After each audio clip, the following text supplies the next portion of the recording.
लो student, तो हम लोग पढ़ रहे थे हाइड्रोकार्बन में पेट्रोलियम का पोर्शन, ठीक है, जो कि आपके एनसीईआरटी सिलेबस में भी नहीं दिया है और स्टेट बोर्ड में भी नहीं दिया है, बट आपके नीट और जेईई में इस पे क्वेश्चन पूछे जाते हैं। तो उसी को हम लोग पढ़ रहे थे। उसमें हमने आपको डिफिनीशन बताया था, फिर उसका कंपोजिशन बताया था और उसका रिफाइनिंग कैसे करते हैं, इन सारी चीजों को हम लोगों ने देखा था। अब हम देखेंगे क्या कि जो रिफाइनिंग करने के बाद जो फ्रैक्शन हमको मिलता है, डिफरेंट बॉइलिंग रेंज का जो कंपाउंड मिलता है, कॉम्प्लेक्स मिलता है, यानी कि जो कंपाउंड मिलता है हमें वो अलग अलग रेंज का होता है। यानी कि हमने बताया था कि पेट्रोलियम क्या है, मिक्सचर ऑफ हाइड्रोकार्बन। तो उस हाइड्रोकार्बन में कार्बन होगा, यानी कार्बन 1 से 40, एल्केन का परसेंटेज क्या होता है C1 से C40 के रेशियो में, यानी कि हमारा C1 से C40 कार्बन एटम तक के हाइड्रोकार्बन उसमें प्रेजेंट होता है। मे बी वो स्ट्रेट चैन भी हो सकता है, ब्रांच चैन भी हो सकता है, कुछ भी हो सकता है, ठीक है बेटा। तो उसी का हमने यहाँ पे कंपोजिशन दिखा है, यानी कि the important petroleum fraction along with their approximate composition, यानी कि कंपोजिशन में कितने कार्बन कितने रेंज में आएंगे, फिर उसका boiling range and given in the table, यानी इस टेबल में दिया गया है। कहने का मतलब कि अगर हम बात करें फ्रैक्शन की, कि हमने रिफाइनिंग किया तो डिफरेंट लेवल पे डिफरेंट प्रोडक्ट मिल रहा था। आप प्रीवियस लेक्चर में देखे होंगे, जो फ्रैक्शनेटिंग कॉलम था तो 400, 300, फिर 300, 350, 300, फिर उसी तरह 150, 20, तो अलग अलग मेल्टिंग और बॉइलिंग पॉइंट पे अलग अलग प्रोडक्ट हमको मिल रहा था। तो आप देख सकते हो fraction, approximate composition and boiling range क्या होगा। तो कह रहा है कि अनकंडेंस्ड गैस जो गैसियस फॉर्म में निकलता है, तो आप देखोगे कि जो फ्रैक्शनेटिंग कॉलम जो था उसके एबव पोर्शन पे क्या निकलता है, जो रेजिडुअल रिफाइनरी गैस जो होते हैं वो निकलते हैं, यानी अनकंडेंस्ड गैस, उसमें इथेन, ब्यूटेन, प्रोपेन ये सब रहते हैं। ये C1 से C4 के रेंज में होते हैं, यानी कार्बन नंबर 1 से कार्बन नंबर 4, यानी मीथेन से ब्यूटेन के रूप में ये रहेंगे। और इसका boiling point 303 kelvin, approximate room temperature मान सकते हो, ठीक है। केल्विन में दिया है 303, यानी 273 में 25, 298, अप्रोक्सीमेट रूम टेम्परेचर पे ये गैसियस फॉर्म में बाहर निकलता है। सेकंड आएगा क्रूड नेफ्था। क्रूड नेफ्था की बात करोगे तो ये C5 से C10 के रेंज में होता है, यानी कि यहाँ पे अगर बात करोगे C5 कार्बन से, यानी पेंटेन से डेकेन के रेंज में ये होगा। अब मे बी स्टेट हो सकता है, ब्रांच हो सकता है, कुछ भी हो सकता है, ठीक है। और इसका बॉइलिंग पॉइंट जो होता है 303 to 423 केल्विन, इसका बॉइलिंग रेंज ज्यादा है, ठीक है। अब देखो इसमें क्रूड नेफ्था में 3 कंपोनेंट होते हैं। एक होता है पेट्रोलियम ईथर।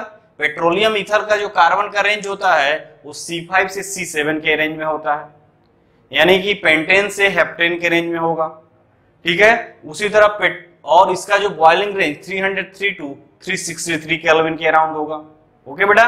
नेक्स्ट अगर बात करें पेट्रोल और गैसोलीन, जो तुम यूज करते हो अपने बाइक या तुम 4 व्हीलर्स में, उसका में कार्बन का जो वो अमाउंट होता है, यानी कार्बन 7 से कार्बन 9 के रेंज में, उसमें हमारा क्या हाइड्रोकार्बन प्रेजेंट होते हैं, यानी कार्बन नंबर 7 से कार्बन नंबर 9। तो ये हमारे लिए इंपॉर्टेंट है, क्योंकि पेट्रोलियम के क्वेश्चन जो है, पेट्रोलियम हमारे लिए क्या है, डेली यूज के लिए है, और इसमें बहुत सारे क्या होते हैं, पॉलिटिक्स होते हैं। इसलिए ये थोड़ा आपको ध्यान रखना होगा कि पेट्रोलियम का रेंज का क्या है, यानी C7 से C9, यानी 363 to 393 केल्विन होता है। अगर हम बात करें बेंजीन, C9 से C10, इसका बॉइलिंग रेंज 395 to 423 केल्विन। अब तुम कहोगे कि सर बेंजीन में तो 6 कार्बन होता है और आपने C9 से C10 लिख दिया है। तो बेंजीन का मतलब केवल बेंजीन ही नहीं है, बेंजीन पे मान लो मिथाइल ग्रुप ऐड कर दो तो कार्बन एटम बढ़ जाएगा, ठीक है। या एक बेंजीन के फॉर्म में होगा, दूसरा तुम्हारा साइक्लोपेंटेन के फॉर्म में होगा, ठीक है, जैसे टोलुइन था। तो C9 से C10 के रेंज में हमारा बेंजीन होता है, यानी कि इस रेंज में बेंजीन का प्रोडक्ट हमको उस फ्रैक्शन में मिलेगा, और इसका boiling point 395 to 423 kelvin. Petrol और गैसोलीन हमारे लिए इंपॉर्टेंट था। सेकेंड जो इंपॉर्टेंट पॉइंट है वो है हमारे लिए क्या, किरोसिन ऑयल। ठीक है, किरोसिन ऑयल शायद आप तो यूज नहीं करते हो, लेकिन हम लोग के टाइम में, हमसे पहले भी लोग किससे पढ़ते थे, या तो लैंप जलाकर पढ़ते थे या तो लालटेन जलाकर पढ़ते थे। तो उस लैंप में किरोसिन ऑयल का यूज किया जाता है। आज भी जहां पे लाइटिंग नहीं है, सिस्टम नहीं है, जैसे गांव में नहीं है लाइटिंग सिस्टम, बहुत सारे गांव में नहीं है, वहां भी किरोसिन ऑयल को हम लोग क्या करते हैं, जलाते हैं। किससे, एक मतलब उसमें किरोसिन ऑयल का यूज करते हैं रोशनी के लिए, लाइटिंग के लिए। शाम के टाइम हमारे यहाँ क्या है, हमारे यहाँ तो लाइट है, इलेक्ट्रिसिटी है, इजी हम स्विच ऑन करते हैं, जल जाता है। बट जो गांव में जो दूर दराज एरिया है जहां पे लाइटिंग सिस्टम अभी नहीं है, वहां पे इस किरोसिन ऑयल का इंपॉर्टेंस आपकी इस इलेक्ट्रिसिटी से भी ज्यादा है, क्योंकि ये पूरा लाइफ उनके इस पे डिपेंड करता है। जो रात का जो वर्क होता है, खाना बनाना जो भी होता है, वो क्या है, उस किरोसिन ऑयल का यूज करके हम लोग जलाते हैं। तो इसका जो बॉइलिंग रेंज, इसका जो कार्बन का कंटेंट होता है C14 to C11 to C16 के रेंज में होता है। तो पेट्रोल हो गया, किरोसिन ऑयल, ये इंपॉर्टेंट है आपके लिए, इसका बॉइलिंग पॉइंट का रेंज 423 टू 523 केल्विन। अब उसी तरह फ्यूल ऑयल, फ्यूल ऑयल में जैसे तुम देखे होगे कि मोबिल हो गया, ठीक है, ठीक है, मोबिल भी फ्यूल ऑयल ही है। इसमें गैस ऑयल हो गया, ठीक है, C15 टू C18, 513 टू 623। अब डीजल ऑयल, ठीक है, अब डीजल ऑयल की बात करोगे तो डीजल ऑयल हमारा यहाँ पे फ्यूल ऑयल में है, यानी कि इसमें जो कार्बन का परसेंटेज होगा, यानी कार्बन का अमाउंट होगा, वो पेट्रोल और किरोसिन से भी ज्यादा होगा। कार्बन का अमाउंट पेट्रोल और किरोसिन से भी ज्यादा होगा, क्योंकि इसमें कार्बन C15 टू C18 के रेंज में पाए जाएंगे। ठीक है, तो इस तरह से हम देखते हैं, यानी कि अगर बात करें तो पेट्रोलियम के केस में कार्बन का कंटेंट कम है, पेट्रोल और गैसोलीन, गैसोलीन यानी पेट्रोल और गैसोलीन में कार्बन का कंटेंट कम होगा। उसी तरह किरोसिन में उससे ज्यादा होगा, और उसके बाद डीजल में उससे भी ज्यादा होगा। ठीक है, उसी तरह फर्नेस ऑयल, जो भट्टी में जलाने के लिए यूज किया जाता है ऑयल, उसको फर्नेस ऑयल बोलते हैं। अब देखो रेजिडुअल ऑयल, रेजिडुअल ऑयल की बात करोगे तो रेजिडुअल ऑयल के बाद लुब्रिकेटिंग ऑयल। लुब्रिकेटिंग ऑयल का मतलब क्या हुआ, लुब्रिकेटिंग ऑयल, लुब्रिकेटिंग ऑयल का मतलब जो गाड़ी में आप देखोगे जहां पे जंक्शन होता है, वहां पे हम लोग क्या मोबिल डालते हैं, जला हुआ मोबिल डालते हैं, या मोबिल यूज किया जाता है गाड़ी में, वो सब क्या है, लुब्रिकेटिंग ऑयल है। या जो तुम ऐसे समझ सकते हो कि जो तुम्हारा ये हाइड्रोलिक प्रेशर होता है, वहां पे भी लुब्रिकेटिंग ऑयल का यूज किया जाता है। उसी तरह पैराफिन वैक्स, वैसलीन जो आप यूज करते हो, पिच, तो ये इनका कंपोजिशन है, कार्बन का परसेंटेज है। तो हमारे लिए इंपॉर्टेंट पेट्रोल का थोड़ा रेंज देख लेना, फिर किरोसिन का रेंज देख लेना, और हमारा डीजल का रेंज देख लेना है। ठीक है, बाकी तो आपको ये रटने की जरूरत नहीं है, आपको केवल कंपोजिशन थोड़ा ध्यान रखना है कि किस रेंज में कौन मिलता है। बॉइलिंग पॉइंट तो पूछे नहीं जाते हैं कि बॉइलिंग पॉइंट का रेंज क्या है। मेनली अगर मैचिंग के लिए आ गया, ठीक है, क्वेश्चन कुछ भी बन सकता है बेटा, तो आपको अलर्ट रहना है। अगर मान लो पेट्रोल दे दिया, किरोसिन ऑयल दे दिया, डीजल दे दिया, या वैसलीन दे दिया, और कार्बन का इधर परसेंटेज दे दिया, यानी कार्बन का अमाउंट दे दिया, और मैचिंग कराने के लिए क्वेश्चन आ गया, तो इस तरह से क्वेश्चन बन सकते हैं। हम इग्नोर नहीं कर सकते हैं चीजों को। कुछ कुछ चीजें होती हैं जो दिखता नहीं है, इजी दिखता है, और इजी आने पे क्वेश्चन नहीं हो पाता है। तो इन सब चीजों को थोड़ा आपको यहाँ पे ध्यान देना होगा। तो ये था क्या, जो फ्रैक्शन ऑब्टेन किया जाता है रिफाइनिंग से, उसमें कार्बन का परसेंटेज देखो, कार्बन 1 से कार्बन 40 तक गया है। यानी जो एल्केन का जो सीरीज है, यानी एल्केन की अगर सीरीज की बात करोगे तो एल्केन 1 से एल्केन 40, यानी कार्बन एटम 1 से कार्बन एटम 14 तक का कंपोजिशन इसमें बॉइलिंग रेंज में होता है, इस फ्रैक्शन में होता है। तो ये थोड़ा हमको ध्यान देना होगा कि किस रेंज में कौन सा आएगा। और मेन जो है वो पेट्रोल और गैसोलीन को थोड़ा ध्यान देना, ये किरोसिन ऑयल का ध्यान देना, और डीजल का ध्यान देना, और पैराफिन वैक्स और वैसलीन का। पिच जानते ही हो, पिच जो क्या सड़क बनाने में यूज किया जाता है, जिसको पिलाया जाता है गर्म करके, और फिर हम लोग क्या उसमें गिट्टी उट्टी में लगाकर मिक्स करके पिच बनाते हैं। फिर पेट्रोलियम कोक, कोक का यूज कहाँ किया जाता है? कोक जानते ही हो, कोक जो रेजिडुअल बच जाता है उसको कोक बोलते हैं। तो कोक का यूज प्रिंटिंग प्रेस में किया जाता है, प्रिंट करने के लिए इंक के रूप में किया जाता है। तो इन सारी चीजों का हमने यहाँ पे आपको दिया। इसका एप्लीकेशन आप नेट्स पे भी देख सकते हो, या एप्लीकेशन कभी पूछा नहीं जाता है। मे भी अगर आपको पढ़ना है तो आप थोड़ा बहुत नेट पे सर्च कर सकते हो, ठीक है, कि क्या क्या इसका एप्लीकेशन है। तो एप्लीकेशन आप देख ही सकते हो, मोटर व्हीकल में यूज किया जाता है, केरोसिन जो होता है बर्निंग के लिए यूज किया जाता है, ठीक है। उसी तरह डीजल का भी यूज किया जाता है, किसके लिए? तुम्हारा मोटर व्हीकल में।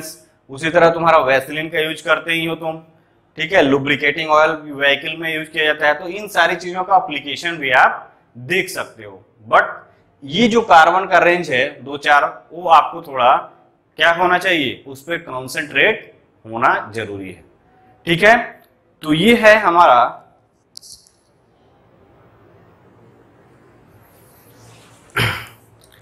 तो नेक्स्ट हम देखेंगे क्या कि इसमें हम देखेंगे कि जो पेट्रोलियम है, पेट्रोलियम प्रोडक्ट को हम सिंथेसिस कैसे करेंगे।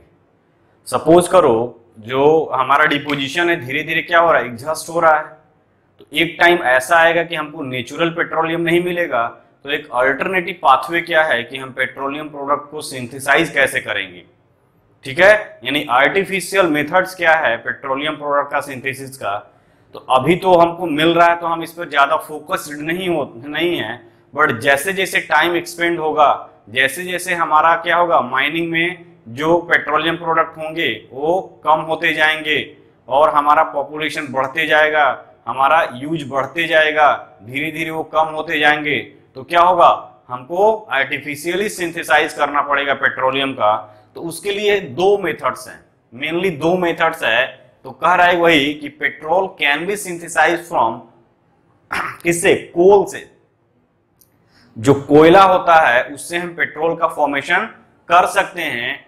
किससे? 2 मेथड्स है, यानी कि फर्स्ट मेथड है बर्गियस मेथड, ठीक है। बर्गियस मेथड में ये कहता है कि इसमें हम क्या करते हैं, कोक को ऑयल में मिक्स करते हैं, ठीक है, ऑयल के साथ, हेवी ऑयल के साथ, और इसको हीटेड करते हैं किसमें, 750 केल्विन पे।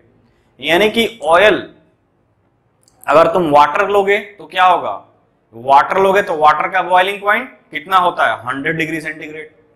यानी 100 डिग्री सेंटीग्रेड यानी कि 373 केल्विन, और इसको हम हीट कर रहे हैं 750 केल्विन पे, 750 केल्विन पे। यानी 373 केल्विन अगर वाटर के साथ मिक्स करोगे तो इवेपोरेट हो जाएगा, खत्म। इसीलिए हम क्या लेते हैं, हैवी ऑयल लेते हैं, और इस ऑयल को साथ इसको हीट करते हैं और हाई प्रेशर पे 200 to 300 एटमॉस्फेरिक प्रेशर पे। तो हमको मिक्सचर मिलता है in the presence of catalyst. कौन से कैटलिस्ट है, आयरन ऑक्साइड, यानी फेरिक ऑक्साइड कैटलिस्ट के प्रेजेंस में इसको हीट करते हैं इस मिक्सचर को। यानी कि हमने ले लिया कोक, ठीक है, यानी कि कोक लिया, ठीक है, इसको हमने हीट किया फेरिक ऑक्साइड कैटलिस्ट के प्रेजेंस में, तो मिक्सचर ऑफ हाइड्रोकार्बन हमको मिले क्रूड ऑयल मोले। और यही मिक्सचर ऑफ हाइड्रोकार्बन क्या होते हैं, हमारा पेट्रोलियम होते हैं। और इसी का हम फ्रैक्शनल डिस्टिलेशन करके हम डिफरेंट फ्रैक्शन को ऑब्टेन कर सकते हैं, जो मैं अभी बताया कि अलग अलग फ्रैक्शन पे अलग अलग प्रोडक्ट हमको मिलता है with different boiling range. Okay, यानी कि कहने का मतलब कि बर्गियस मेथड्स में तुमको क्या ध्यान देना है कि कैटलिस्ट कौन सा यूज करते हैं बेटा। तो कभी कभी अगर मान लो क्वेश्चन जो पूछता है तो डिफिनीशन तो आपके एग्जाम में नहीं आते हैं, ठीक है, डिफिनीशन आप जेई में नहीं आएगा या नीट में भी नहीं आएगा। तो क्वेश्चन क्या आएगा कि कैटलिस्ट, कौन सा कैटलिस्ट का यूटिलाइज करते हैं बर्गियस मेथड्स में। तो आयरन ऑक्साइड यानी फेरिक ऑक्साइड का यूटिलाइज करते हैं और इसका हम कोक से फॉर्मेशन कराते हैं। तो ये जो मेन छोटे छोटे पॉइंट्स हैं उसको आपको अंडरलाइन कर लेना चाहिए कि कैटलिस्ट क्या यूज किया जाता है और हमारा प्रोडक्ट मतलब रिएक्टेंट में क्या लिया है। तो कैटलिस्ट जो है वो फेरिक ऑक्साइड है, आयरन का ऑक्साइड है, टेम्परेचर, हाई टेम्परेचर यानी 750 केल्विन, और हाई प्रेशर पे जब इसको हीट करते हैं कोक को, तो मिक्सचर ऑफ हाइड्रोकार्बन मिलता है, और इस मिक्सचर ऑफ हाइड्रोकार्बन को क्रूड ऑयल भी बोल सकते हो। अब इस मिक्सचर ऑफ हाइड्रोकार्बन से हम इसका डिस्टिलेशन करेंगे और डिफरेंट डिफरेंट प्रोडक्ट ऑब्टेन कर लेंगे। फिर सेकेंड मेथड है जो फिशर-ट्रॉप प्रोसेस हो, ठीक है। इसमें देखो, इसमें करते क्या है, फर्स्ट स्टेप में वाटर गैस का फॉर्मेशन करते हैं। कैसे? कोक से। जो in this process steam is passed over hot Coke, यानी कि जो कोक लिए हो कार्बन का कंटेंट, उस पे हम वाटर का स्ट्रीम पास करते हैं, तो water gas carbon monoxide plus H2, इस कॉम्बिनेशन को बोलते हैं water gas. This is the most important point for NEET के पॉइंट्स ऑफ व्यू से। ये वाटर गैस का कॉम्बिनेशन एम्स के एग्जाम में भी पूछा गया है कि वाटर गैस क्या है, तो ये CO प्लस H2 को बोलते हैं वाटर गैस, ठीक है। यानी कि क्वेश्चन आपको डिफिनीशन तो पूछेगा नहीं जेई में या मेंस में या आपको किसमें, नीट में या एम्स में, कोई भी एग्जाम दे रहे हो, हमको पॉइंट में पूछता है, यानी कि हमको पॉइंट में ध्यान रखना है। तो फिशर-ट्रॉप प्रोसेस, एक तो यही प्रोसेस हो गया।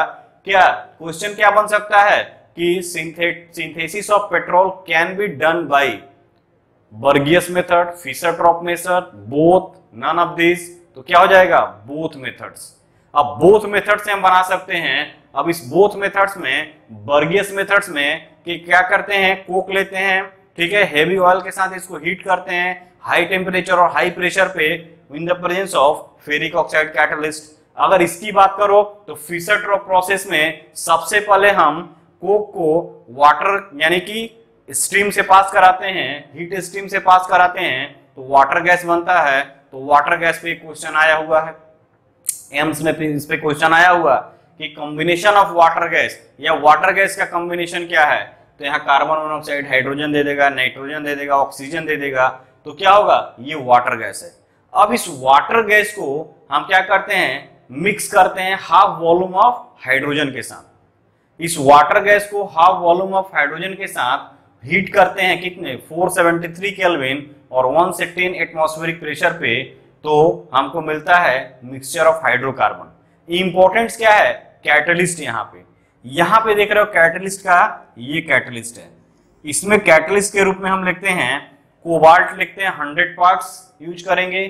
थोरियम डाइऑक्साइड को THO2, ठीक है, थोरियम डाइऑक्साइड को बोलते हैं थोरिया, 5 पार्ट्स लेते हैं। फिर मैग्नीशियम ऑक्साइड को बोलते हैं मैग्नीशिया, 8 पार्ट लेते हैं। और कीसल गुड़, ठीक है, कीसल गुड़, इसको 200 पार्ट्स लेते हैं।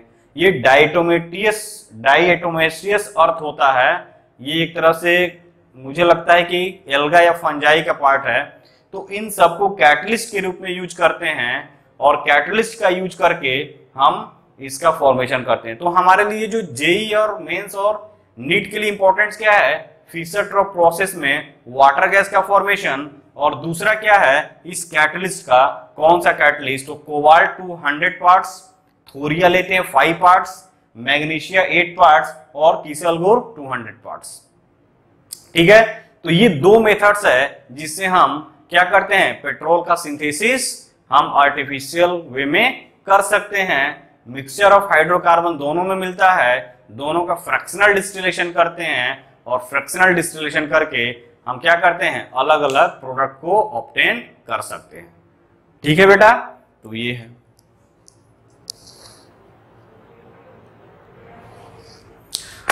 अब देखेंगे बेटा यहाँ पे हम नोकिंग एंड ऑक्टेट नंबर। अब तक हमने देखा क्या कि हम लोगों ने पिछले अभी जो देखा था उसमें ये देखा था क्या कि फ्यूल सेल क्या सिंथेसिस कैसे करेंगे, यानी कि फ्यूल का यानी पेट्रोल का सिंथेसिस कैसे करेंगे, ठीक है। अब हमने सिंथेसिस कर लिया है, ठीक है, सारी चीजों को हमने पेट्रोल बना लिया है। अब हम उसको यूज करते हैं कहाँ, मोटर व्हीकल्स में, बाइक में, स्कूटी में, ट्रक में, जहां जहां भी यूज किया जाता है कर सकते हैं।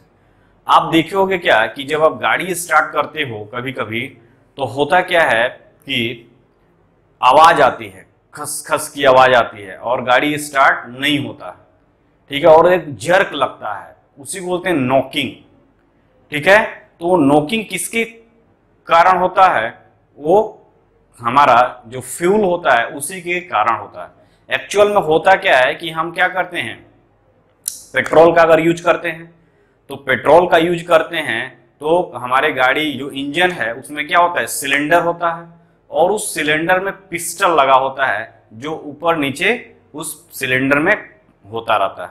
अब जैसे ही हम गाड़ी को स्टार्ट करना चाहते हैं तो हम ऑयल का जो टैंक होता है उसको ओपन करते हैं, तो पेट्रोल क्या होगा, उस पिस्टन के पास जाता है, यानी उस सिलेंडर में जाएगा, एयर के साथ जाएगा, और एयर भी होता है, एयर के साथ जाएगा, तो एयर और फ्यूल का मिक्सिंग होता है, और मिक्सिंग होने के कारण उसमें क्या होता है, बर्न करता है। किसके थ्रू? जो प्लग लगे होते हैं वो स्पार्क करते हैं, जैसे ही हम किक मारते हैं या तुम दबाते हो स्कूटी का जो भी, ठीक है। अब क्या होता है, उसमें स्पार्किंग होता है प्लग में, और उस स्पार्किंग के कारण उसमें क्या होता है, बर्न करता है। ठीक है, अगर हमारा फ्यूल क्या है, अच्छा क्वालिटी का है तो इजिली बर्न होगा और चलते रहेगा। अगर हमारा फ्यूल जो है वो थोड़ा लो क्वालिटी का है तो क्या होगा, उसमें बर्न करेगा फिर बंद हो जाएगा, बंद करेगा बंद हो जाएगा, तो यानी इरेगुलर बर्निंग होगा।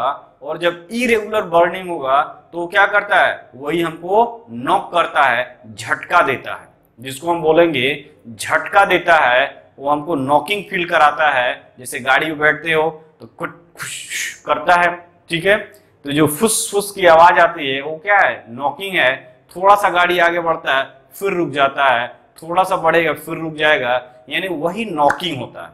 तो नॉकिंग, और उसको हम ऑक्टेन नंबर से डिनोट करते हैं। देखो क्या है, तो कह रहा है कि नॉकिंग होता क्या है, एक्चुअल में जो मेटेलिक साउंड प्रोड्यूस होता है, irregular burning of fuel air mixture, ठीक है, in the cylinder of the engine is termed as knocking.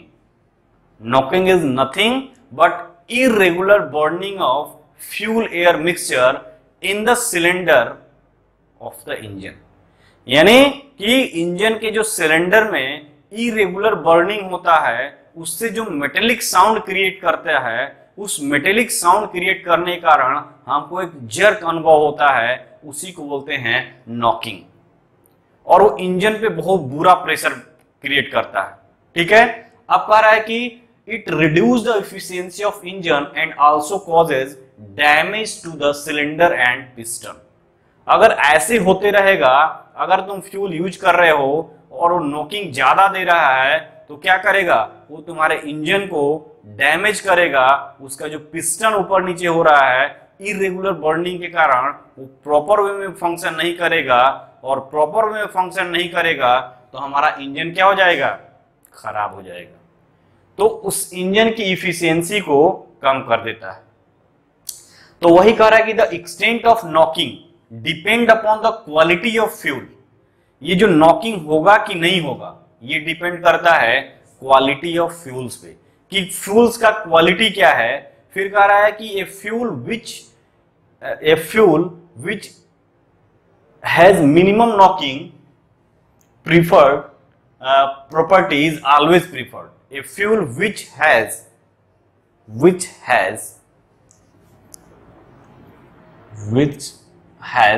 minimum knocking properties is always preferred। तो हम उस फ्यूल को यूज करेंगे जहां पे हमको नॉकिंग क्या हो, मिनिमम मिले, यानी कि हमको नॉकिंग न के बराबर मिले, उस फ्यूल को हम प्रीफर करेंगे। क्यों हम अपना इंजन बर्बाद करेंगे भाई फ्यूल के चक्कर में? इसीलिए तुम लोग जाते हो तो बोलता है हाई स्पीड फ्यूल पेट्रोल डाल दो। वो हाई स्पीड ये नहीं कि तुम्हारा स्पीड बढ़ा दे रहा है, वो तुम्हारे इंजन की एफिशिएंसी को मेंटेन करेगा। तो ये भूल के मत जाना कि हाई स्पीड पेट्रोल ले लिए तो गाड़ी हमेशा हाई ही चलेगी। वो तुम्हारे इंजन की जो लाइफ है उसको क्या करेगा, एक्सटेंड करेगा, इंजन की लाइफ को बढ़ाएगा, नॉकिंग प्रॉपर्टी को घटाएगा और तुम्हारे इंजन की एफिशिएंसी को बढ़ाएगा, न कि तुम्हारा स्पीड को बढ़ाएगा। फिर कह रहा है कि knocking properties related with the nature and composition of fuel. Obvious सी बात है कि नॉकिंग किसके थ्रू हो रहा है, फ्यूल का, और फ्यूल से हो रहा है। अब फ्यूल से हो रहा है तो फ्यूल में क्या है, डिफरेंट डिफरेंट कंपोजिशन है हाइड्रोकार्बन का। तो कह रहा है कि जो नॉकिंग प्रॉपर्टीज डिपेंड करता है फ्यूल का, वो उसके नेचर एंड कंपोजिशन पे डिपेंड करता है। ना कि हम जो पेट्रोल लिए हैं उस पर डिपेंड करता है। उस पेट्रोल या उस जो फ्यूल लिए हो उसमें जो हाइड्रोकार्बन का कंटेंट है वो किस फॉर्म में है, उनका नेचर क्या है, वो स्ट्रेट चेन है कि ब्रांच चेन है कि एरोमेटिक है कि एलिफेटिक है कि साइक्लोएल्केन फॉर्म में है, उसके नेचर एंड कंपोजिशन पे डिपेंड करता है नॉकिंग प्रॉपर्टीज।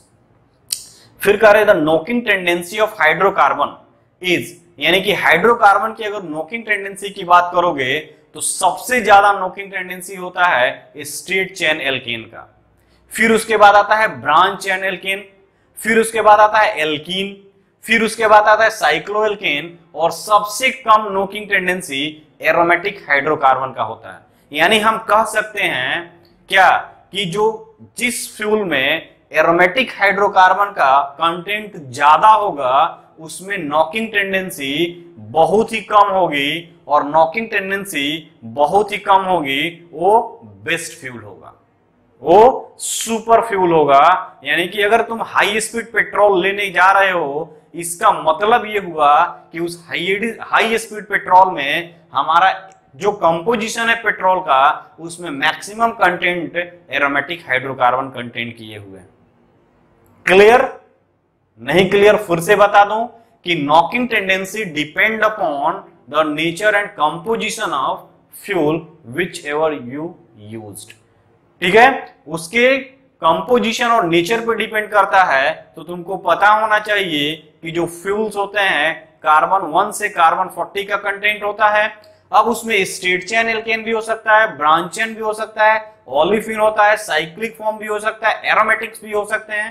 तो नॉकिंग टेंडेंसी सबसे ज्यादा स्ट्रेट चेन एल्केन में होगा, फिर ब्रांच चेन में उससे कम, फिर एल्कीन के कंटेंट में उससे कम, फिर साइक्लोएल्केन में उससे कम, और सबसे कम एरोमेटिक हाइड्रोकार्बन के केस में। यानी हम कह सकते हैं कि वह फ्यूल जिसमें एरोमेटिक हाइड्रोकार्बन का परसेंटेज ज्यादा होगा वो बेस्ट फ्यूल होगा, और जिसमें स्ट्रेट चेन एल्केन का परसेंटेज ज्यादा होगा वो बेकार फ्यूल होगा हमारे इंजन के रिस्पेक्ट में। अब उसी नॉकिंग टेंडेंसी को हम ऑक्टेन नंबर और रेटिंग के फॉर्म में डिनोट करते हैं। ठीक है, ऑक्टेन नंबर और रेटिंग, यानी कि जिस फ्यूल का नॉकिंग टेंडेंसी ज्यादा होगा, यानी कि जो जर्क ज्यादा करेगा, उसका ऑक्टेन नंबर कम होगा। देखो कैसे, तो कह रहा the anti knocking properties and quality of fuel is generally expressed in terms of octane number और octane rating भी बोलते हैं। तो octane number के टर्म्स में हम किसी भी फ्यूल्स का, किस फ्यूल्स का, पेट्रोल और गैसोलीन की बात कर रहे हैं। यहां पे लिख दो the anti knocking property and quality of fuels. इस फ्यूल्स में क्या होगा, पेट्रोल एंड गैसोलीन, क्योंकि डीजल के लिए अलग नंबरिंग आता है।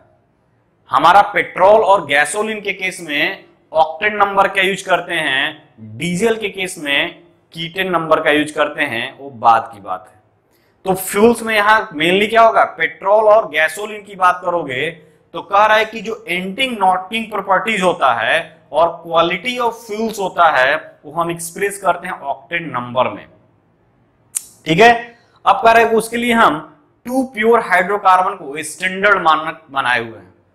किसी को नॉकिंग, सपोज करो मेरे पास एक फ्यूल है जो अननोन है उनका नॉकिंग प्रॉपर्टीज, हमको नहीं पता है कि उसका नॉकिंग क्या है, तो हम उसका नॉकिंग प्रॉपर्टी कैसे निकालेंगे, तो एक स्टैंडर्ड के रिस्पेक्ट में किसी अननोन का निकालते हैं। ये तुमको पता होना चाहिए। जैसे 12th की अगर बात करोगे, 12th में जो हम लोग टाइट्रेशन पढ़ते हैं, तो किसी हमको एक दिया रहेगा और दूसरे का निकालना रहेगा, यानी किसी एक के रिस्पेक्ट में दूसरे का क्या आएगा वही हम निकालते हैं टाइट्रेशन में। सेम यहां भी है, हमारे पास क्या है, एक नोन है और दूसरा अननोन है, तो उसको कंपेयर करके हम अननोन का ऑक्टेन नंबर निकाल सकते हैं। तो इसी के लिए इस ऑक्टेन नंबर को निकालने के लिए 2 प्योर हाइड्रोकार्बन को सिलेक्ट किया गया है एज ए स्टैंडर्ड, यानी उनका ऑक्टेन नंबर हम स्टैंडर्डाइज कर दिए हैं, फिक्स कर दिए हैं कि उनका ऑक्टेन नंबर यही होगा। और जो 2 हाइड्रोकार्बन क्या है, तो उसमें फर्स्ट हाइड्रोकार्बन है नॉर्मल हेप्टेन, नॉर्मल हेप्टेन की बात करोगे, स्ट्रेट चेन एल्केन है, 1 2 3 4 5 6 7 कार्बन का एटम है, यानी नॉर्मल हेप्टेन। तो कह रहा है कि which causes maximum knocking is assigned the octane number 0। अगर ये कंटेंट ज्यादा होगा, इस नॉर्मल हेप्टेन का जो है वो मैक्सिमम नॉकिंग काज करता है। क्यों? क्योंकि this is the straight chain, और स्ट्रेट चेन की देखो, स्ट्रेट चेन की नॉकिंग टेंडेंसी सबसे ज्यादा। तो ये नॉर्मल हेप्टेन है, इसका नॉकिंग टेंडेंसी सबसे ज्यादा है, यानी कि इस अगर ये फ्यूल में होगा तो ये सबसे ज्यादा नॉकिंग काज करेगा। स्ट्रेट चेन है तो सबसे ज्यादा नॉकिंग काज करेगा, तो इसके लिए ऑक्टेन नंबर 0 असाइन किया गया है। स्टैंडर्ड फॉर्म में इसका ऑक्टेन नंबर हम 0 मानते हैं कि इसका ऑक्टेन नंबर क्या है, 0, क्योंकि क्वालिटी मेजर करता है ऑक्टेन नंबर, क्वालिटी मेजर करता है फ्यूल का, इसमें नॉकिंग टेंडेंसी सबसे ज्यादा है, यानी कि ये लोवेस्ट ऑक्टेन नंबर को क्वालिफाई करेगा, यानी कि ये ऑक्टेन नंबर क्या है, 0 है। दूसरा है 2,2,4 ट्राई मेथाइल पेंटेन, इसको आइसो ऑक्टेन भी बोलते हैं। क्या बोलते हैं बेटा, आइसो ऑक्टेन, इसको बोलते हैं आइसो ऑक्टेन, आइसो ऑक्टेन भी बोलते हैं या और ट्रिप्टेन भी बोलते हैं। तो यहां पे लिख लो आइसो ऑक्टेन, और इसी को ट्रिप्टेन भी बोलते हैं। तो 2,2,4 ट्राईमेथाइल पेंटेन ये जो है वो मिनिमम नॉकिंग काज करता है, और इसके लिए ऑक्टेन नंबर हम 100 असाइन किए हैं। हम नहीं किए हैं, ये साइंटिस्ट लोग किए हैं, हम तो केवल पढ़ा रहे हैं आपको। हम तो आपको केवल एक गाइड दे रहे हैं कि नॉकिंग टेंडेंसी यानी कि नॉकिंग मेजर द, यानी octane number measure the quality of fuels, यानी क्वालिटी ऑफ फ्यूल्स, यानी कि हमको मिनिमम नॉकिंग चाहिए। और कह रहा है इसके लिए 2 स्टैंडर्ड बनाया गया है, नॉर्मल हेप्टेन जो स्ट्रेट चेन है, और आप यहां देख सकते हो स्ट्रेट चेन का नॉकिंग सबसे ज्यादा, तो स्ट्रेट चेन का है, इसमें मैक्सिमम नॉकिंग हो रहा है, इसलिए इसका ऑक्टेन नंबर सबसे लोएस्ट, यानी इसका ऑक्टेन नंबर 0 असाइन किया गया है। अगर इसकी बात करो 2,2,4 ट्राईमेथाइल पेंटेन, जिसको आइसोएक्टेन भी बोलते हैं और ट्रिप्टेन भी बोलते हैं, ये मिनिमम नॉकिंग काज करता है, इसीलिए इसका ऑक्टेन नंबर 100 असाइन किया गया है।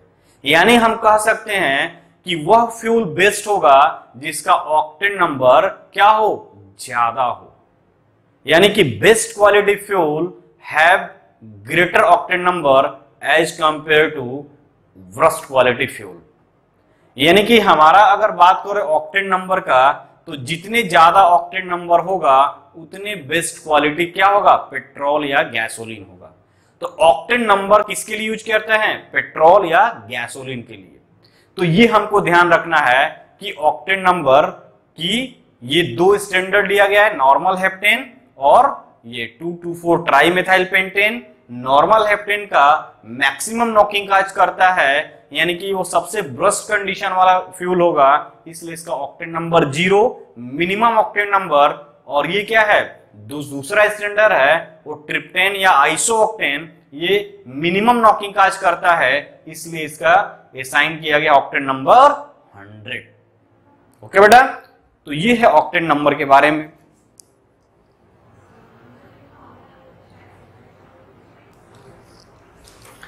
तो अब देखेंगे बेटा definition of octane number.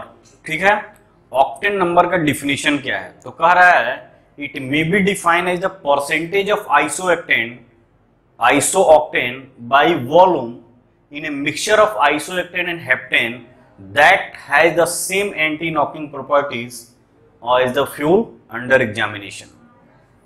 Language tough है, कैसे समझोगे उसको मैं बता रहा हूं। कह रहा है कि ऑक्टेन नंबर को हम एक्सप्रेस करते हैं किसके वॉल्यूम में, आइसोएक्टेन और हेप्टेन, आइसोएक्टेन और हेप्टेन के मिक्सचर में मेजर करते हैं। तो कह रहा है जो एंटी नॉकिंग प्रॉपर्टीज आएगा as the fuel under examination, octane number, यानी कि हमको ऑक्टेन नंबर हेप्टेन और आइसोएक्टेन का पता है, ठीक है। ऑक्टेन का और हेप्टेन का ऑक्टेन नंबर 0 और आइसोएक्टेन का 100 पता है। अगर हमको किसी अननोन का पता करना है तो दोनों का मिक्सर लेते हैं, दोनों का मिक्सिंग करेंगे, किसका, ऑक्टेन और आइसोऑक्टेन का, यानी कि आइसोऑक्टेन और हेप्टेन का, उससे जो नॉकिंग टेंडेंसी आएगा मैच कराएंगे जो अननोन वाला के। तो अननोन वाले के जिससे मैच करेगा, यानी कि जनरली देखोगे तो स्टैंडर्ड में आइसोऑक्टेन जो है उसका नॉकिंग प्रॉपर्टी क्या है, ऑक्टेन नंबर ज्यादा है। तो अगर हम इस एग्जांपल के फॉर्म में देखते हैं तो कह रहा है कि given sample has knocking performance to mixture containing 60% isooctane and 40% heptane. यानी कि हम एक अननोन सैंपल लिए, उसका एक क्या किए, ऑक्टेन नंबर निकाले, किसके थ्रू, 60% और 40% हमने लिया ये ऑक्टेन, ये आइसोऑक्टेन 60% एंड 40% हेप्टेन, उस दोनों का मिक्सचर का हमने ऑक्टेन नंबर देखा। फिर हमने किया the octane number of sample, और उस सैंपल का ऑक्टेन नंबर किसके रिस्पेक्ट में आया, क्योंकि ऑक्टेन नंबर हमारा सबसे ज्यादा किस में आ रहा है, आइसोऑक्टेन का है, यानी कि जितने परसेंट आइसोऑक्टेन का होगा वही हमारा उसका ऑक्टेन नंबर होगा किसी भी सैंपल का। सीधी सी बात ये कि ऑक्टेन नंबर को हम एक्सप्रेस करते हैं आइसोऑक्टेन के फॉर्म में। दो मिक्सचर हैं, हेप्टेन और आइसोऑक्टेन, हेप्टेन का 0, आइसोऑक्टेन का इतना 100। अगर किसी अननोन सैंपल है उसका ऑक्टेन नंबर हमको फाइंड करना है तो देखेंगे क्या कि उस अननोन सैंपल में, ठीक है, उस अननोन सैंपल का यानी आइसोऑक्टेन एंड हेप्टेन का परसेंटेज कितना है। तो जो आइसोऑक्टेन का परसेंटेज होगा वही उसका ऑक्टेन नंबर हो जाएगा। ओके बेटा, क्योंकि ये हमारे दो स्टैंडर्ड लिए गए हैं जिसमें नॉर्मल हेप्टेन का 0 और उसका 100, यानी कि हमको बेस्ट फ्यूल क्या है, जिसका ऑक्टेन नंबर ज्यादा हो। आइसोऑक्टेन का ऑक्टेन नंबर 100 होता है, तो किसी भी फ्यूल में यदि आइसोऑक्टेन का परसेंटेज जितना होगा वही उसका ऑक्टेन नंबर असाइन हो जाएगा। मान लो किसी फ्यूल का में आइसोऑक्टेन का परसेंटेज 80% है तो ऑक्टेन नंबर 80, किसी में 30% है तो 30, किसी में 40% है तो 40, यानी कि ऑक्टेन नंबर को फाइंड करते हैं स्टैंडर्ड आइसोऑक्टेन के फॉर्म में। अब फिर कह रहा है कि फैक्टर अफेक्टिंग ऑक्टेन नंबर, कह रहा है कि स्ट्रेट चेन एल्केन है very low octane number, as the length of carbon chain increases octane number decrease. Obvious सी बात है कि हम देख रहे हैं नॉर्मल हेप्टेन का ऑक्टेन नंबर 0, अब जैसे जैसे कार्बन चेन का स्ट्रेट चेन बढ़ाओगे ऑक्टेन नंबर कम होते जाएगा। उससे ज्यादा होता है ब्रांचियल एल्केन का हाई ऑक्टेन नंबर होता है, जैसे जैसे ब्रांचिंग बढ़ाओगे ऑक्टेन नंबर इंक्रीज करेगा। उसके बाद साइक्लोएल्केन का होता है हाई ऑक्टेन नंबर, और उस साइक्लोएल्केन में भी अगर ब्रांचिंग कर रहे हो ऑक्टेन नंबर इंक्रीज करता है। उसके बाद देखो अनसेचुरेटेड हाइड्रोकार्बन की बात करोगे तो अनसेचुरेटेड हाइड्रोकार्बन की ऑक्टेन नंबर भी ज्यादा होता है, ठीक। फिर उसके बाद सबसे ज्यादा एरोमेटिक हाइड्रोकार्बन का सबसे ज्यादा ऑक्टेन नंबर होता है। तो ये है ऑक्टेन नंबर और क्या हमारा रेटिंग ऑफ पेट्रोल का रेटिंग हम ऑक्टेन नंबर के टर्म में करते हैं। अब मान लो हमारा जो फ्यूल है वो नॉकिंग दे रहा है, सपोज करो जो फ्यूल हम यूज कर रहे हैं जो रिफाइनरी से आया है, हमको मिला है पेट्रोल या गैसोलीन, वो नॉक काज कर रहा है, तो क्या किया जाता है उसमें एंटी नॉकिंग एजेंट को ऐड किया जाता है ताकि नॉकिंग क्या हो, सबसे कम हो, नॉकिंग रिड्यूस हो जाए। तो एक टर्म आता है एंटी नॉकिंग एजेंट या एंटी नॉकिंग कंपाउंड। तो the compound which reduce the knocking property of the fuel is called anti-knocking compound और anti-knocking agent, ठीक है। तो अब हम देखेंगे anti-knocking agent क्या होते हैं।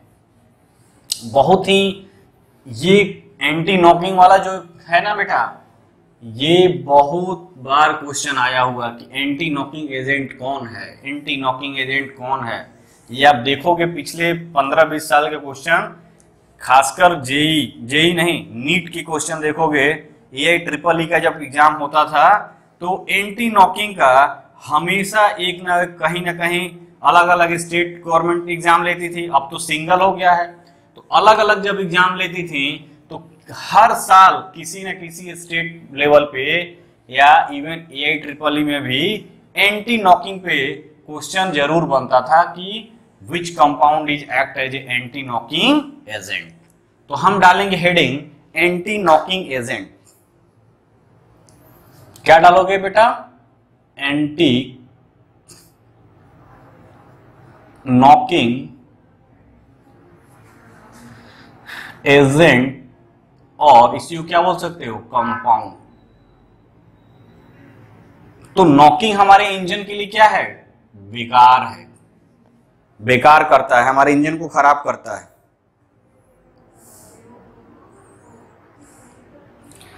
तो आप लिख सकते हो यहां पे the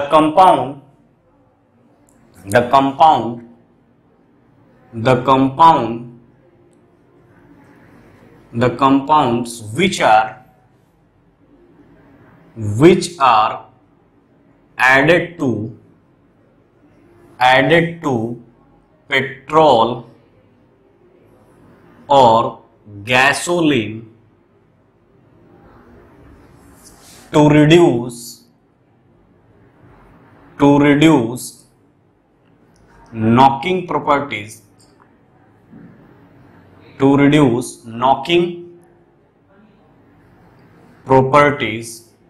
or to improve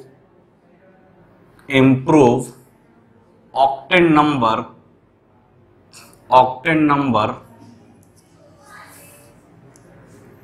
is called anti-knocking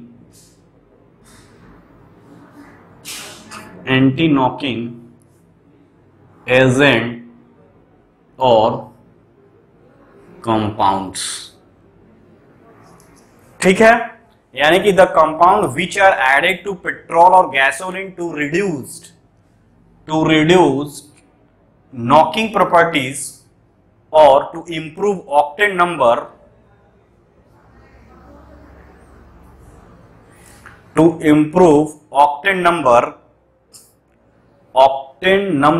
of the fuel is called octane number of fuel is called anti knocking agent और कंपाउंड। ठीक है, इस एंटी नॉकिंग एजेंट को हम लोग ऐड करते हैं पेट्रोल और गैसोलीन में, ताकि नॉकिंग टेंडेंसी जो फ्यूल का है वो क्या हो? मिनिमाइज हो जाए।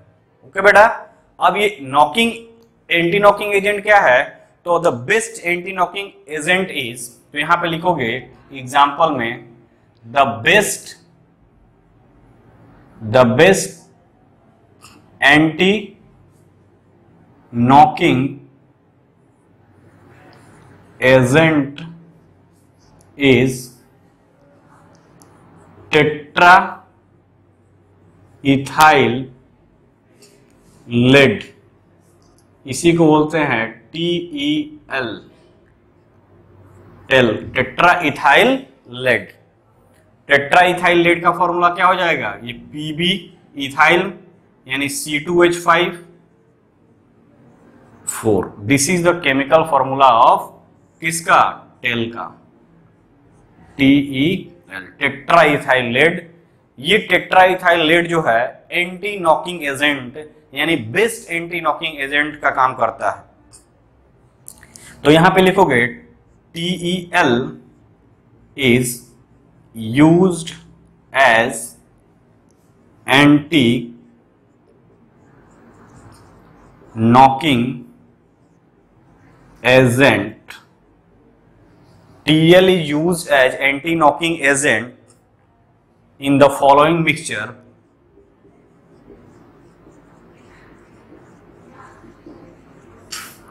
In the following mixture. तो इसमें देखोगे TeL जो होगा टेट्राइथाइल लेड, वो जो होगा वो 63% होता है। ऐड करते हैं, फिर उसमें इथाइलिन ब्रोमाइड, इथाइलिडीन ब्रोमाइड, ठीक है। इथाइलिडीन ब्रोमाइड का फॉर्मूला क्या हो जाएगा, CH2 Br। ये हो, अगर इसकी बात करोगे तो ये 26% होता है, ठीक है। और उसी तरह इथाइलिडीन क्लोराइड भी यूज करते हैं इसी में, यानी कि CH2 Cl ये 9% होता है।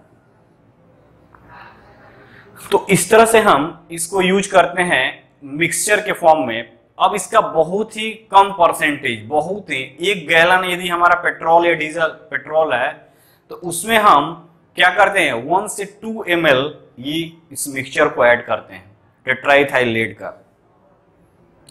तो 1 से 2% यानी कि कितने परसेंट, अगर हम बात करें तो जनरली 0.0001% इसका यूज करते हैं, ठीक है। तो यहां पे लिख सकते हो, इसको हटाएं,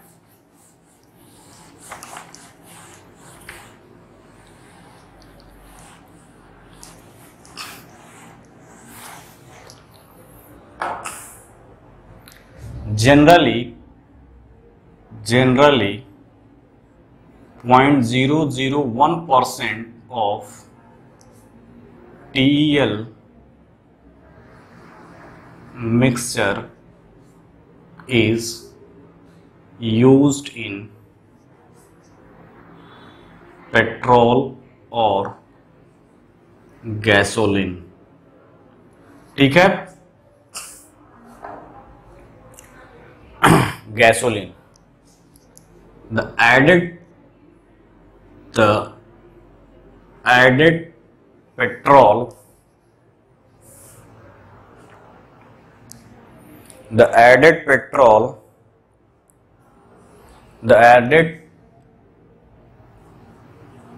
petrol is called leaded petrol। तो आप अगर देखते होगे क्या है, ये हमारे इन्वायरमेंट के लिए लीड है। लीड का क्या है, लीड जो इन्वायरमेंटल पोल्यूशन करता है, हैवी मेटल है, ये जल्दी डिकम्पोज नहीं होता है, यानी हम हमारे लिए क्या है, ये हानिकारक भी है। तो हानिकारक भी है बट एंटी नॉकिंग एजेंट है, तो मजबूरी है इसको यूज करना, ठीक है। तो अगर हम बात करें इसका एक्शन क्या करता है, ये एक्चुअल में करता क्या है, एक्शन क्या करता है, यानी कि लेड डालते हो इस नॉकिंग वाले जो डीजल या नॉकिंग जो काज करता है फ्यूल, उसमें एंटी नॉकिंग एजेंट ऐड करते हैं, तो करता क्या है, तो देखो यहाँ पे क्या होगा, लेड टेट्राएसीटेट है, ये Pb है, C2H5 4 टेट्राएसीटेट है, ये हीट होता है इंजन में, हीट के प्रेजेंस में क्या होता है, ये C2H5 4, ठीक है। ये C2H5 किसमें फॉर्म कन्वर्ट हो जाता है, फ्री रेडिकल में, यानी ये Pb प्लस ये 4 C2H5 मतलब ethyl free radical, ethyl free radical, ठीक है। ये इथाइल फ्री रेडिकल में कन्वर्ट हो जाता है, और ये क्या करता है, this ethyl free radical, ethyl free radical क्या करेगा ये काम, this ethyl free radical, ethyl free radical क्या करेगा बेटा, convert straight chain, convert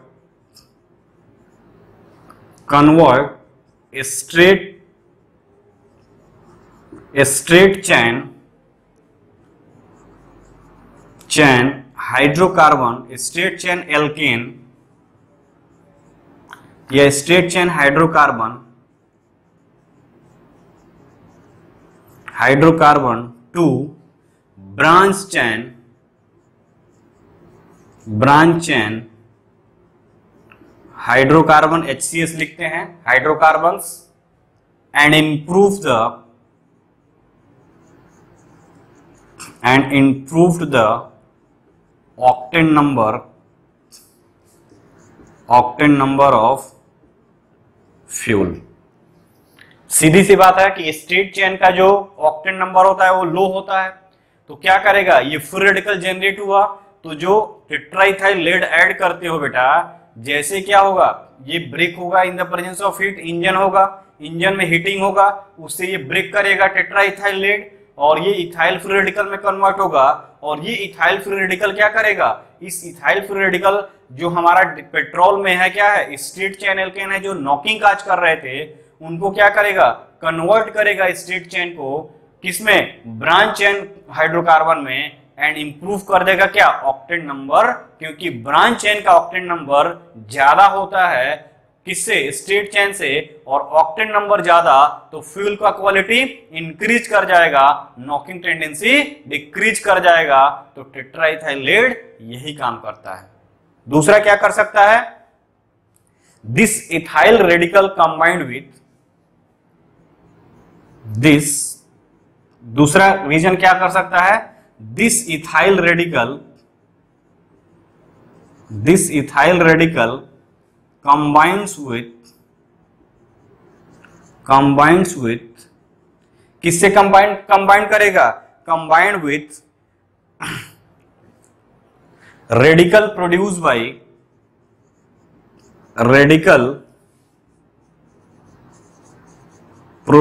bye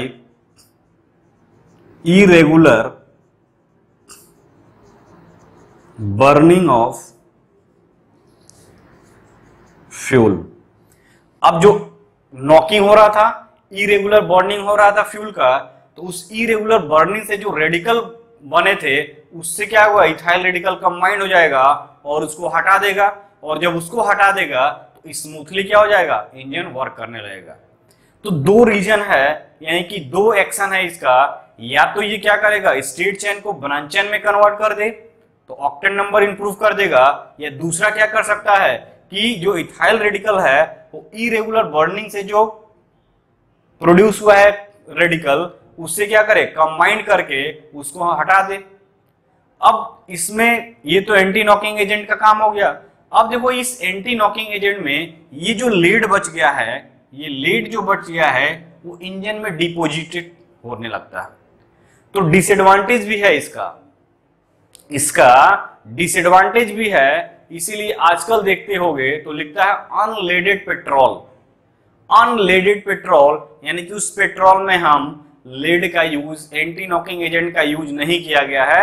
आप जब पेट्रोल पंप पे जाते होगे तो जो बॉक्स बना रहता है पेट्रोल का, ठीक है, पेट्रोल जो देते हैं उस पे लिखा रहेगा, देखोगे अनलेडेड पेट्रोल, यानी कि उसमें उस पेट्रोल में लेड का कंटेंट नहीं है। क्यों नहीं है, क्योंकि वहां पे लेड का यूज टेट्राइथाइल, ये लेड का तेल का यूज नहीं किया गया है, टेट्राइथाइल लेड का यूज नहीं किया गया है। क्यों, क्योंकि ये एंटी नॉकिंग एजेंट तो है बट लेड डिकम्पोज कर देता है, और अगर लेड डिकम्पोज होता है तो इंजन में ये धीरे धीरे डिपोजिट होने लगता है, और जब ये इंजन में धीरे धीरे डिपोजिट होने लगता है तो क्या करेगा, उस कंडीशन में जो इंजन होगा वो धीरे धीरे उसकी इफिशियंसी घटते जाएगी, और इंजन से जो धुआं निकलता है, एग्जॉस्ट निकलता है, उसके थ्रू ये एटमॉस्फेयर में बाहर आएगा, और जब एटमॉस्फेयर में बाहर आएगा तो लीड का इन्वायरमेंटल काज इफेक्ट करेगा, यानी कि लीड का पॉइजनिंग करेगा इन्वायरमेंट में। इसीलिए हम देखते हैं कि पेट्रोल पंप पे लिखा रहता है अनलेडेड पेट्रोल। तो इसका डिसएडवांटेज भी है, ठीक है। तो इसका डिसएडवांटेज है, तो ये जो पेट्रोल बचा हुआ है, यानी कि ये जो लेड डिपॉजिट हुआ है वो क्या करता है, वो लेड डिपॉजिट हुआ है वो होगा क्या कि ये जो लेड डिपॉजिट हुआ है वो कैसे बाहर निकलेगा, तो देखो इथाइलिन ब्रोमाइड लिए हो, यानी कि ये CH2Br, ये CH2Br उसी में मिक्सचर में है, ये हीट के प्रेजेंस में फ्री रेडिकल रिएक्शन देंगे और ये क्या बन जाएंगे, CH2 और ये Br फ्री रेडिकल बचेगा। ये Br बचा, अब 2 Br निकला, 2 Br निकला। अब ये 2 Br क्या करेगा, ये Pb जो बचा हुआ है वो Br2 से कंबाइन होगा, यानी कि 2 Br कंबाइन होगा और क्या बना देगा, Pb P Br2, यानी कि लेड डाइब्रोमाइड Pb Br2। ये गैस फॉर्म में बाहर निकल जाता है, किससे, इंजन के थ्रू। तो लेड का डिपोजिशन होता है, तो लेड का डिपोजिशन को कौन रिमूव करता है, ये इथाइलिडीन ब्रोमाइड। ये हीट के प्रेजेंस में ये क्या बनेगा, एल्कीन का फॉर्मेशन करेगा, ये Br माइनस के फॉर्म में आएगा, ठीक, और ये Br इस से बाइंड करेगा लेड से, फ्री वाले लेड से, और ये गैस के फॉर्म में बाहर निकल जाएगा। तो ये है हमारा कुछ एंटी नॉकिंग एजेंट के बारे में, ताकि इस एंटी नॉकिंग एजेंट की अगर तुमको बात करोगे तो ये कई बार क्वेश्चन पूछा गया है कि एंटी नॉकिंग एजेंट कौन यूज किया जाता है, तो tetraethyl lead act as a anti knocking agent. ये दिमाग में बैठा लो कि टेट्राइथाइलेट का यूज किया जाता है एंटी नॉकिंग एजेंट के केस में। आजकल जो है वो एरोमेटाइजेशन रिएक्शन भी यूज किया जाता है, साइक्लाइजेशन रिएक्शन भी यूज किया जाता है, ठीक है, बहुत सारे रिएक्शन, ताकि जो हमारा फ्यूल है उसमें जो स्ट्रेट चेन का एल्केन है वो ब्रांच चेन में कन्वर्ट हो जाए। तो ब्रांच चेन में होगा तो ऑक्टेन नंबर इंक्रीज कर जाएगा, और जब ऑक्टेन नंबर इंक्रीज कर जाएगा तो नॉकिंग टेंडेंसी डिक्रीज कर जाएगा। यानी कि हमारा ये जो मेथड है वो थोड़ा हमारे लिए डिसएडवांटेज काज करता है, हमारे इंजन के लिए भी और हमारे हेल्थ के लिए भी। तो आप देखते होंगे लिखता है अनलेडेड पेट्रोल, यानी कि दूसरा अल्टरनेटिंग मेथड भी है। हम क्या कर सकते हैं, उस पेट्रोल या गैसोलीन का जो नॉकिंग टेंडेंसी है उसको डिक्रीज कर सकते हैं। कैसे, आइसोमराइजेशन रिएक्शन, यानी स्ट्रेट चेन का आइसोमराइजेशन करा दो AlCl3 लेविस एसिड कैटलिस्ट के प्रेजेंस में, तो स्ट्रेट से ब्रांच चेन में कन्वर्ट हो जाएगा, और जब ब्रांच चेन में कन्वर्ट हो जाएगा उसका ऑक्टेन नंबर इंप्रूव हो जाएगा।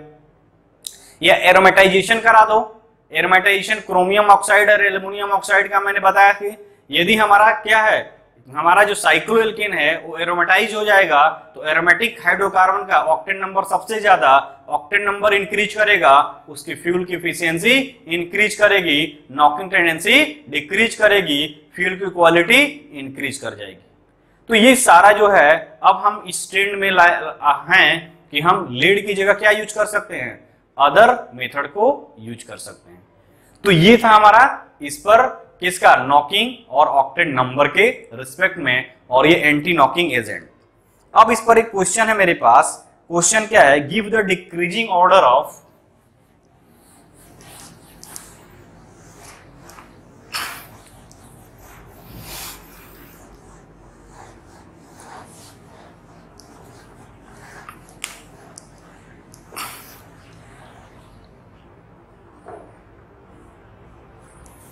गिव द, क्वेश्चन है गिव द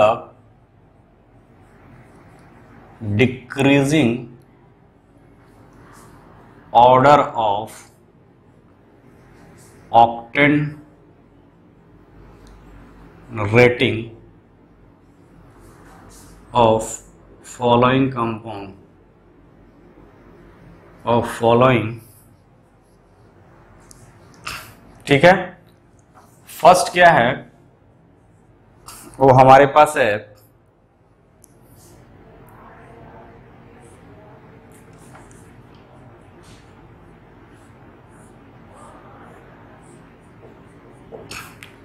ये है, सेकंड जो है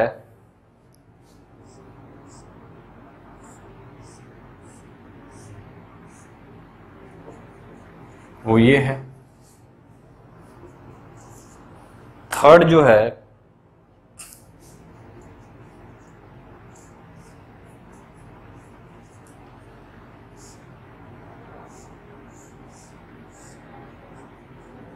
ये है, फोर्थ जो है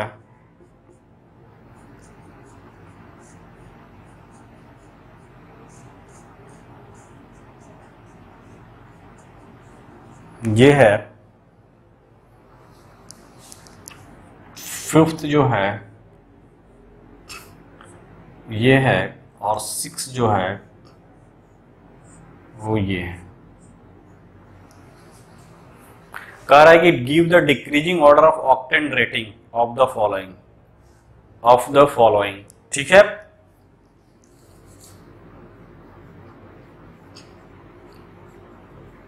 यानी कि ऑक्टेन रेटिंग हमको बताना है। तो ऑक्टेन रेटिंग हमको बताना है, तो देखो क्या करोगे, ऑक्टेन रेटिंग का मतलब स्टेट चेन देखोगे, फिर क्या देखोगे, ब्रांच चेन देखोगे, स्टेट चेन देख लिए, ब्रांच चेन देख लिए, फिर एल्कीन देखोगे, फिर साइक्लोएल्केन देखोगे, ठीक है। तो अगर हम बात करें यहाँ पे, तो ये एरोमेटिक हाइड्रोकार्बन है, ठीक है। इस एरोमेटिक हाइड्रोकार्बन का सबसे ज्यादा होगा, तो एरोमेटिक हाइड्रोकार्बन का सबसे ज्यादा होगा, यानी कि एरोमेटिक सिस्टम हो गया। फिर साइक्लिक सिस्टम देखोगे, साइक्लिक सिस्टम में हमारा क्या है, ये है, साइक्लिक में 5th नंबर है। अब देखोगे एल्कीन सिस्टम, तो एल्कीन सिस्टम में भी देखोगे क्या कि ब्रांच एल्कीन किस में ज्यादा है, तो ब्रांचिंग इसमें सबसे ज्यादा है, यानी कि उसके बाद क्या हो जाएगा, 4th। इसमें देखो लेस ब्रांचिंग है इसके रिस्पेक्ट में, तो उसके बाद 3rd, उसके बाद 2nd और सबसे कम 1st। यानी कि ऑक्टेन नंबर या ऑक्टेन रेटिंग सबसे ज्यादा ऑक्टेन नंबर इसका होगा, और सबसे कम जो स्टेट चेन है वो इसका होगा। ये देखो 1 2 3 4 5 6 हेक्सेन। तो सबसे ज्यादा एरोमेटिक का, फिर साइक्लिक का, फिर हम ओलिफिन एल्कीन का देखें तो ओलिफिन और एल्कीन में ब्रांचिंग का देखेंगे, तो सबसे ज्यादा ब्रांचिंग यहाँ पे है ये। तो इस तरह से क्वेश्चन आने की संभावना होती है कि दे दिया रहेगा और उसमें पूछेगा ऑक्टेन रेटिंग का ऑर्डर क्या है, तो सबसे पहले जो हाइड्रोकार्बन होगा एरोमेटिक उसका सबसे ज्यादा, फिर साइक्लिक का जाओगे, फिर एल्कीन में जाओगे, फिर इस एल्कीन में भी ब्रांचिंग देखोगे, और सबसे लिस्ट स्ट्रेट चेन एल्कीन का होगा।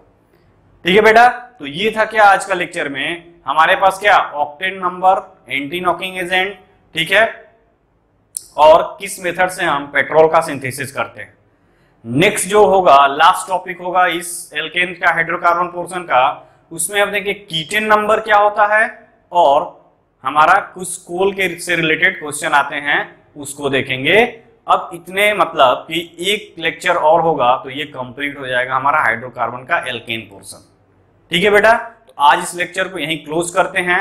आप इसको अच्छे से नोट्स करिए और जो जो हम इंपॉर्टेंट पॉइंट्स बताए हैं उसको थोड़ा आप कंसीडर करिएगा, क्योंकि वहां इग्नोरेंस करेंगे तो एग्जाम में आप धोखा खाएंगे। जैसे टेट्राइथाइल लेड हो गया, फिशर ट्रॉप प्रोसेस हो गया, उसमें कैटलिस्ट क्या यूज करते हैं, वाटर गैस का कॉम्बिनेशन क्या होता है, ठीक है, हर कुछ नहीं पढ़ना है। पेट्रोल का कंपोजिशन क्या होता है, केरोसिन का क्या होता है, डीजल का क्या होता है, वैसलीन का क्या होता है, तो जो मेन पॉइंट्स है इसमें आपको रखना पड़ेगा, क्योंकि मे भी एग्जाम में पूछा जा सकता है। और टेट्राइथाइल लेड तो हर बार आप देखोगे 15-20 साल के क्वेश्चन में, तो आपको 1-2 साल पर रिपीटेड ये मिलेगा कि which one act as a anti knocking agent. Octane number क्या है, दो स्टैंडर्ड क्या लिए गए थे, ठीक है, और ऑक्टेन नंबर और नॉकिंग में क्या रिलेशन है, ठीक है, इन सारी चीजों को हम लोगों ने देखा। फिर ये क्वेश्चन देखे आप, अब इससे ज्यादा इसमें कुछ आ ही नहीं सकता है, ये लास्ट लिमिट है, यानी कि आपका जो एंड पॉइंट है वो यही है। थोड़ा बहुत चेंजेस करके क्वेश्चन इसी के इर्द गिर्द घूमेंगे, और आई होप अगर आप इसको कवर करते हो तो मुझे नहीं लगता कि इसमें कोई आपसे क्वेश्चन छूटने वाला है। तो ओके बेटा, आज के लेक्चर को यही क्लोज करते हैं। Bye bye.